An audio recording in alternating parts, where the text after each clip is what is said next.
Welcome back to the Money Focus Podcast. I'm your host, Moses the Mentor. And on this episode, I'm thrilled to have Estelle Gibson on the show. She's a CPA, TED speaker, international best-selling author, and holistic financial coach. She's here to share her incredible journey, as well as her insights on achieving financial freedom and how you can be empowered to do the same. So let's dive in. All right. Thank you so much for joining the Money Focus Podcast. Really appreciate your time. The first thing I always ask my guests to do is to really just break down their career journey, professional journey, and just ultimately, how you started your business. And in your case, what made you become a great author. Okay. So floor is yours. All right. Well, first of all, thank you so much for having me here today, Moses. I'm so happy to be here on your podcast. So I started my career very early.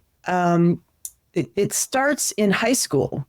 I actually spent the last 2 years of my high school as an assistant bookkeeper. And my junior year in high school, I had a free study hall, and I was in all honors courses. And I was really happy about having a free study hall to hang out with my friends. And one of the assistant principals says, "You're not having a study hall." And I said, "I don't have anything else to take." And she said, "Yeah, how about you take some business classes?" And at the time I was going to go to college to be a nurse. And she said, "Why don't you take these business classes? And here's accounting." And I said, "What is that?" And she said, "Take it, you'll love it." So I signed up for accounting, and then I fell in love with it. So I went to college as a declared accounting major, which is kind of unusual. And then I left college and went to work for Deloitte, an international accounting firm. So my career as far as working with businesses and being in accounting started there. And one of the things I loved about working as an auditor and working especially with small businesses was just to be able to support them in new ideas and new ways of doing things. So I always made it my mission to not only just be looking at their books and what could help them clean up their books, but what could help them in their operations and things that would help them move their business forward. So was my career. And my career was chugging along, and I'd gotten married. And 5 years into my marriage, my husband came home and said, "I want a divorce." And just like that, everything changed. He walked out and left me with a house I couldn't afford, bills I couldn't pay. I just wasn't prepared. And you might think, you're in your financial career. How does that happen to you? And I handed over my financial power.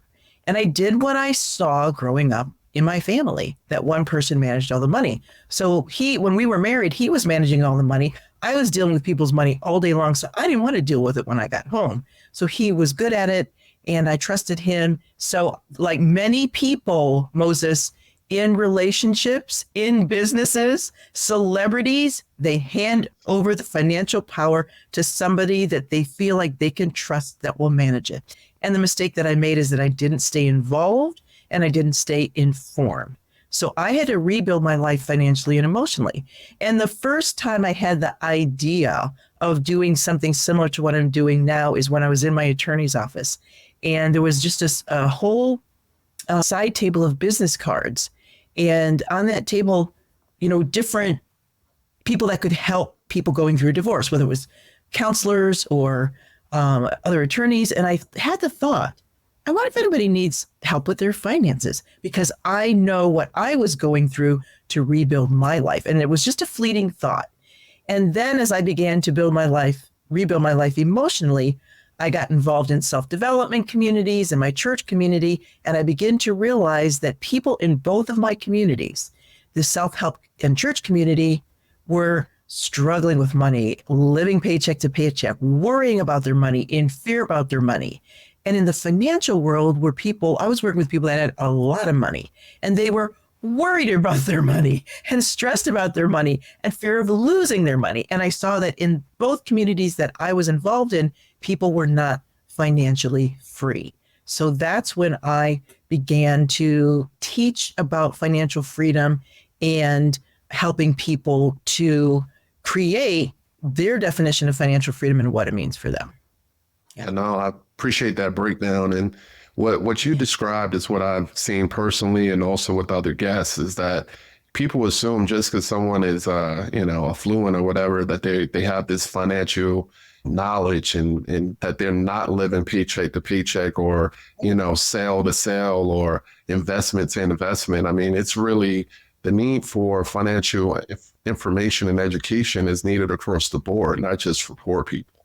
So I appreciate you Absolutely. bringing that to life because the more money you have, the more money you can lose. And that could even, More money, that's a more harder fall problems. for It a is lot of people. so true. More money, More more problems. problems. It's so true because they have more Mhm. debt or they got more to lose, and the stakes are higher. And I was on a podcast with somebody that works with doctors, and then I was doing some background information on it. And I talked to a friend of mine that actually started with me in the county, and then she turned to the medical field. She's a physician's assistant, and I was like, "Hey, what are the problems?" And she was like, "You have no idea.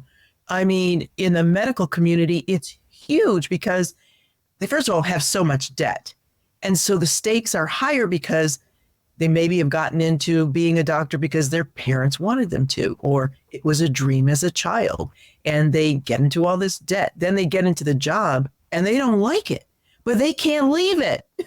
So they reward Yeah, I've themselves heard that a with, lot. right? They reward themselves with cars and with homes and get deeper in. It's just, and then, they don't want to listen to financial people, so they try to run their own thing. It's not money dependent. It really isn't. You'd think it would be, but it's not. You got to get that the education, Absolutely. to really move you forward. You touched on financial empowerment and how important it is to really, especially in a relationship, whether it's, with your spouse or a business partner, how it's important to stay tied to your money and understanding your money. What are some misconceptions about that you encounter with your clients that you try to really help take away some of their concerns about financial empowerment? Yeah. What are some things The you do? first one that comes to mind is that they have to be an expert. I always tell people you don't have to be an expert, but you need to be informed. Even at a high level, you have to have some level of understanding, but you don't need to be an expert. Some people think that's just too hard for me. I'm not good at math. I mean, I can't tell you how many people are like, I'm not good at math. I can't do it. Right. And they think it's difficult. It doesn't have to be. Yes, it can be difficult. It can be very involved, but it can also be very simplified. So that's one piece. The other piece about financial empowerment is it's not just about money. It's also about, as a holistic financial coach, for me, it's about your money mindset. It's about all of the areas of your life that money affects, your relationships. It's more than just learning about money, but learning about what you think, believe, and the environments that you've grown up in and learned about money, because that can be the driving force. It doesn't matter how much money you have. If you've got some subconscious or unconscious things driving the habits and the behaviors that you have, and you don't do anything about that, then you have a problem. So it's really twofold. It's actually there's three pillars: awareness, which is all about the mindset and what I think about money, how I came to believe about money; information, pure financial, basic financial information, simplified; and then support is the third pillar. Because a lot of people, Moses, are too ashamed, too afraid, too embarrassed to ask for help. And the help is key. Right? You can't be great at everything. Right? No one's perfect. So that's the perfect example is when you mentioned about the physicians. So obviously they're, brilliant in the medical space, but that doesn't necessarily mean they're great with money. Exactly. So, that person is running into oh, I got to make up for all the lost time and making those big purchases, but then they also don't have the financial education. So it's like a double whammy, Exactly. and there you go. Yeah. So appreciate you really breaking that down. I want to talk now about your book, your latest book. It's called Poor by Choice, which is a very provocative name. I'm hoping it evokes some great dialogue between us because, I'm a kid from the inner city. I grew up in East New York, Brooklyn, which is a really rough part of Brooklyn. Okay. A lot of times I spoke to someone the other day. And I said, hey, I'm from Brooklyn. And they were like, oh, it's nice. I'm like, what part are you from? What part are you used to? So, but when you hear things like poor by choice, someone could really get a little defensive. But I'm sure that's not really what you're really trying to, get the message out there. I want to make sure it's clear for people. So talk to us about the book and then we can, break it down. Okay, great. So the title of the book has 3 or 4 meanings. So the first meaning is very straightforward. People are either financially dependent by choice or by circumstance. And so for me, in my situation, it was a choice. I handed over my financial power. People do that in relationships. People do that in business.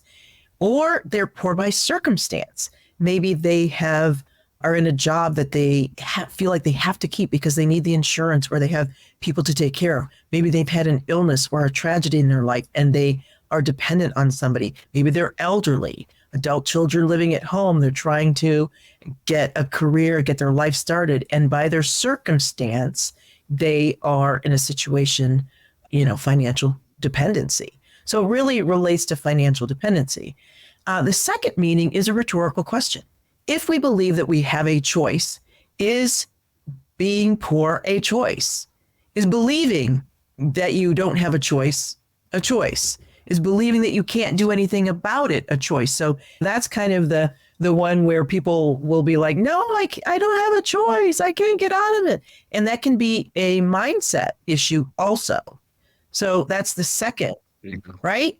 And then the third one is that we all have choices in different crossroads of what I call our money life cycle, which starts when you're a child and then you're a teenager, your first job, and then you go off to your career and then you have a family and a home, whatever it is, as you progress to even legacy and retirement. And in each phase of your money life cycle, you make choices. You have crossroads. My parents told me we can't pay for your college. I had a choice. Am I going to go to college? Am I going to go start working? Am I going to take out loans? Am I going to go to a cheaper college? We have different choices along the way, whether you go through a divorce, whether you have children, whatever that is, choosing where you live. There's different choices that you can make. A lot of people don't think that you can, but if you begin to look at it from that framework, you can realize that you do have a choice. And then the last one is, I have a whole framework in the book that talks about the environments that we grow up in that create the money beliefs and the habits that we have. And because we don't talk about or teach about money, Moses, people adopt what they see. They adopt what they see in the society. There's 4 levels. The society that we live in, whether it's the United States or another country, there are different money beliefs and values based on where you're located as far as society. And the next level is your community, whether it's your geographical community, whether it's your community of sports, of medical doctors, of whatever that community is, the generation that you've grown up in, people that are pre 9/11, people that are post World War II. There's all these different times in our lives that dictate what we think about money.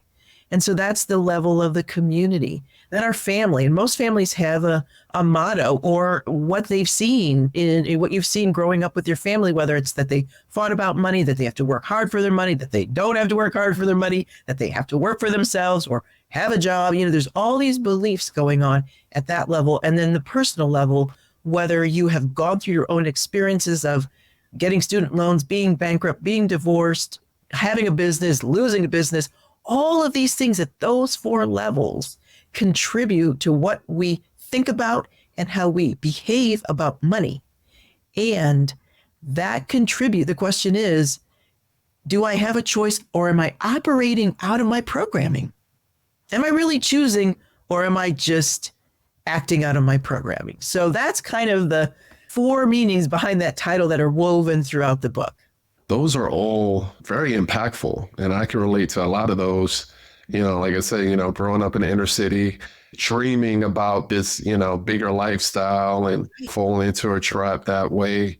An example that I made that happened to me where, I'm really tall. So I'm 6'9". Oh, wow. And so even as a teenager, I'm 6'5", 6'6", share a bedroom with my brother.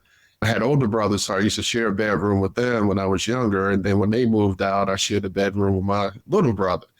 And I remember saying, hey, you know what? When I get my own place, I want a lot of space. I want to be able to just What out? And when I was 18, I moved. Yeah.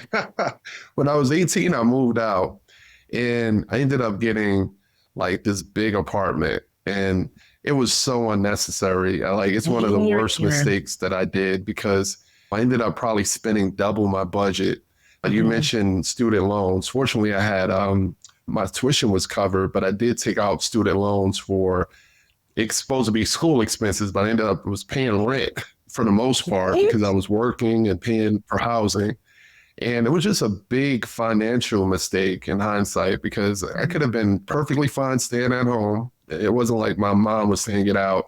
I could have stayed home a little bit and saved, or I could have, gotten me a 1-bedroom apartment that was suitable for me. But no, I wanted to get a 2-bedroom with a sunroom and nice views. It was just absolutely crazy. And honestly, I don't even know how I got approved for the place. That just shows you how predatory the practice was for that community, because they were just like, come on in. Yeah, we'll take it. So what did you learn from that experience? Yeah, in the moment, it felt great. Okay. I was just saying in the moment, it felt great. Yeah. But that's the thing that I learned years later is that delayed gratification is okay. Doing the right thing financially will always pay out in the long run. That instant euphoria, to be able to say, hey, I can have friends over and do all that. That was a waste of time because those same people I was entertaining, most of them are not even in my life. Yeah. It's a moment versus the long life that you have ahead of you.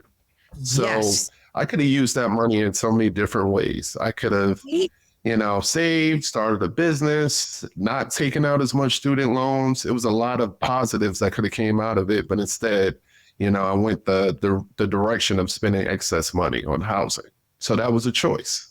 Exactly. I was poor by choice in that moment. I love what you're saying here, Moses, because what happens for people, they make decisions not based on an intention, a vision, a goal, or a dream. They make it in what I call the symptom, solution, symptom, circumstance. So you're fixing a symptom, right? Instead of creating a vision to pull you forward. If you would have had a vision, Moses, for like where your life was headed and where you wanted to be in 5 years and what that meant for you and a big dream and a big why, then you could have looked at, does this apartment make sense? Right? So that's absolutely did. Yeah. So, but people start there. They start with their circumstances and the symptoms and whatever's going on, and they make the choices from that level. And what I try to have people do is to take the first step of creating a big money dream. Where am I headed? What is my destination? And looking at, you have to, my 5-step method, which is in the book, is what is my destination and where am I starting from? Just like a GPS.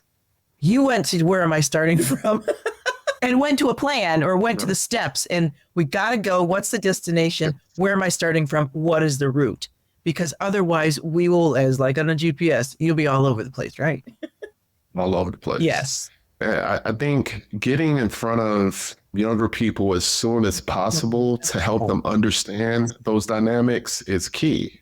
I was 18, 19, and it would have been great to have that foundation in play before I made that decision. My parents tried to say, no, don't do it, but it was more of a no, don't touch the stove approach. It wasn't the education as to why not to do it. So my goal is to educate people at all ages, but I'm really, really trying to make sure I have an impact on people, young people, so they don't fall for the trap of, oh, you're young, you'll make mistakes. Sure, that can happen, but the quicker you can figure it out, the better you'll make your future, your financial future. So that's key. Absolutely. I love talking to people under 40 because they have, when you're talking investing, they got time on their side, number one. And number two, there's a lot of information out there right now, Moses, where people are saying, don't get a credit card, don't get your credit established. I've talked to a couple different groups of young people, and they're like, I'm trying to get like a house and I have no credit.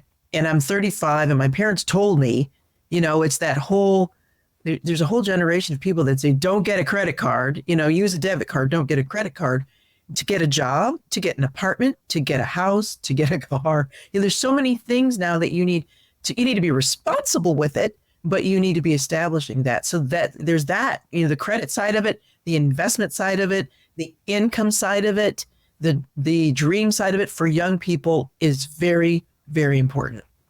What do you say for the person who's kind of like the opposite of my example? Like someone who really has limiting beliefs that feels like they'll never be what this dream person that people speak of. It's like, hey, I'll always live in this place. I'll always work this job, make this money.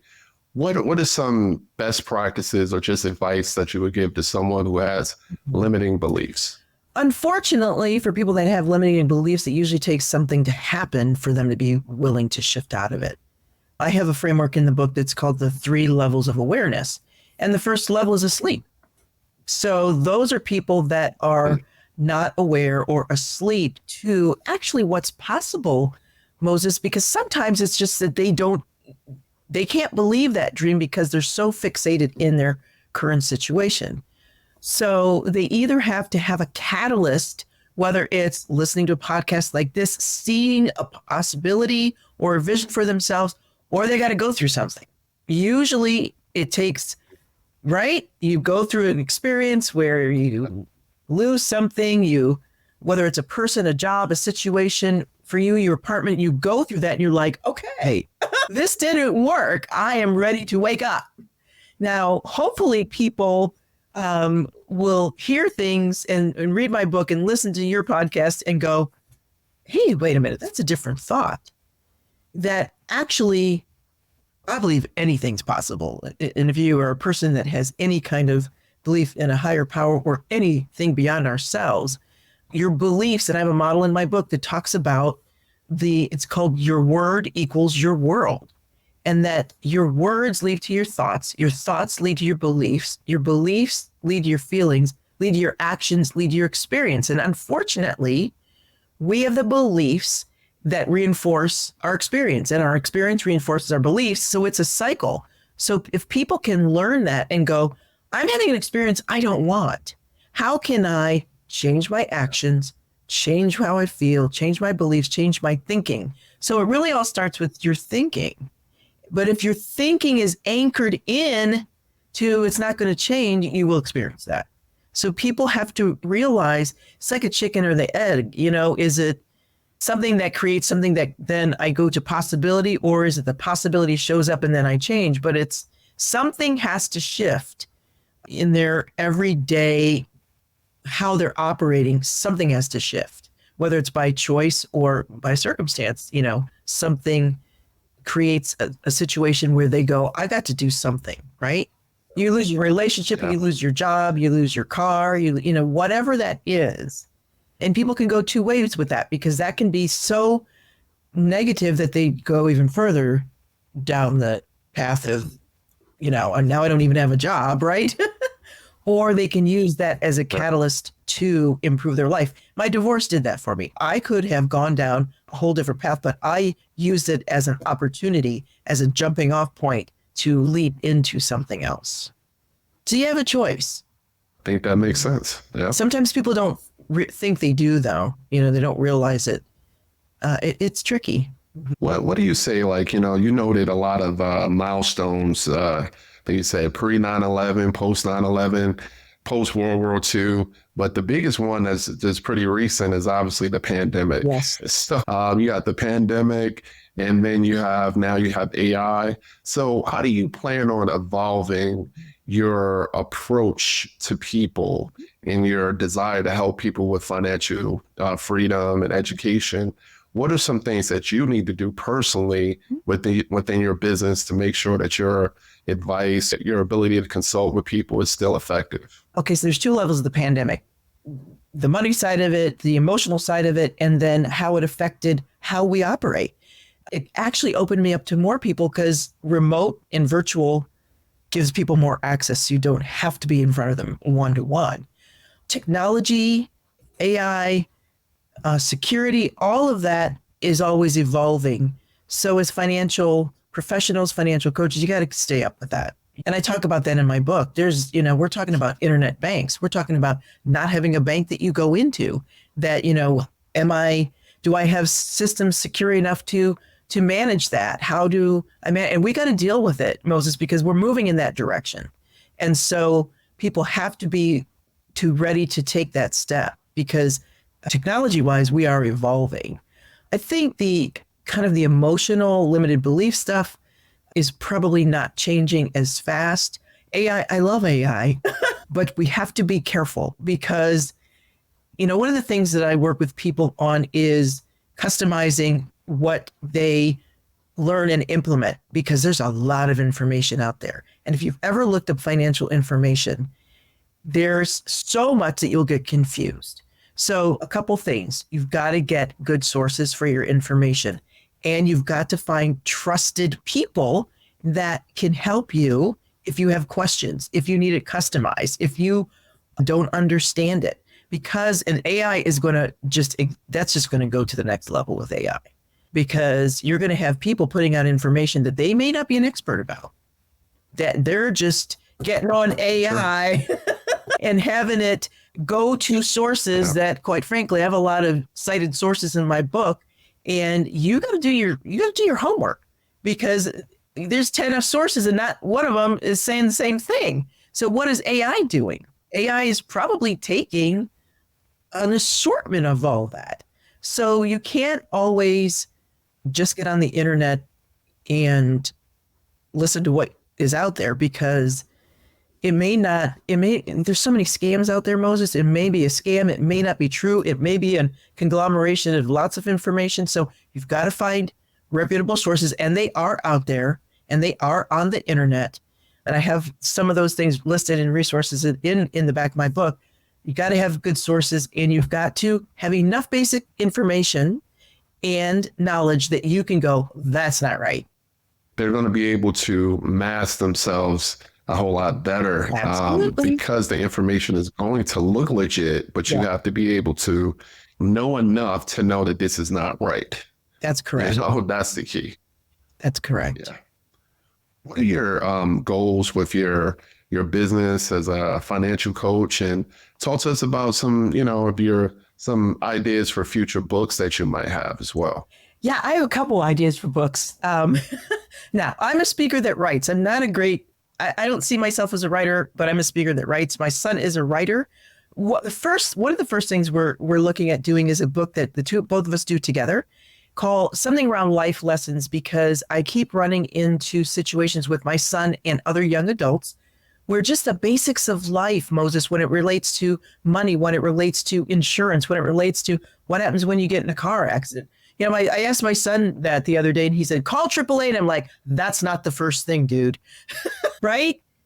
And it's not just young people. There's people that have different ages and elderly people. And, what are things that you need to have in place to be adulting and to be a successful and independent young adult? So that's one book that we are looking at writing together, our stories about how I teach him as he takes on different things. And another book is called Your Next Act. I don't know if that's going to be the actual title, but because so many people that I work with, that I run into, are in some kind of transition, whether it's transitioning from a job to a business, whether it's transitioning from their career to something else. They've gotten divorced. They've had a death in the family. Maybe they've gotten married. So whatever that next thing is for them, and really people that are doing legacy and moving on into the later years of their life, from both a money and an emotional standpoint, because I'm doing this myself. I'm transitioning from my career into doing writing, speaking, and coaching full time. And there is an emotional piece in that transition. When you are coming out of a situation when you've been in for a long time, and I've done it as I've progressed through going to college, leaving college, getting married, getting divorced, having a child. There have been those transitions and changes in my life that I've had to reassess. What does my money life look like now? Has my situation changed? How am I feeling about that? Am I willing to grieve the loss of what I'm moving from? That's going to be on the subject matter of your next act or your next big dream, because I feel like a lot of people aren't retiring. They're going on to something else. Makes sense. 'Cause, I don't plan on ever retiring. I just will do something Right? else. So that makes perfect sense. Exactly. Yeah. What final advice or thoughts would you like to share with the audience? And also, before you go to shout out your book one more time, where they can find it, your website, and any social media that will be helpful. I like to leave people with the understanding that this is not a cookie cutter process. So don't feel bad if you've taken courses, if you've read books and you couldn't implement something. This is a customized process. We all have different skills, learning styles, experiences, 4 levels of belief. So if other programs, other things haven't worked for you, it's okay because you are a unique individual and things, you learn it in a different way.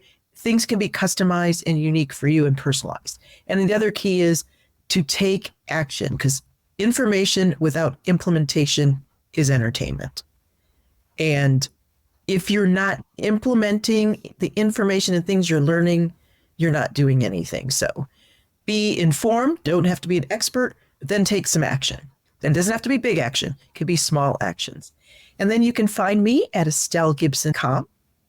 You can find my book at pourbytruth.com. And you can find me on Facebook, LinkedIn, and Twitter.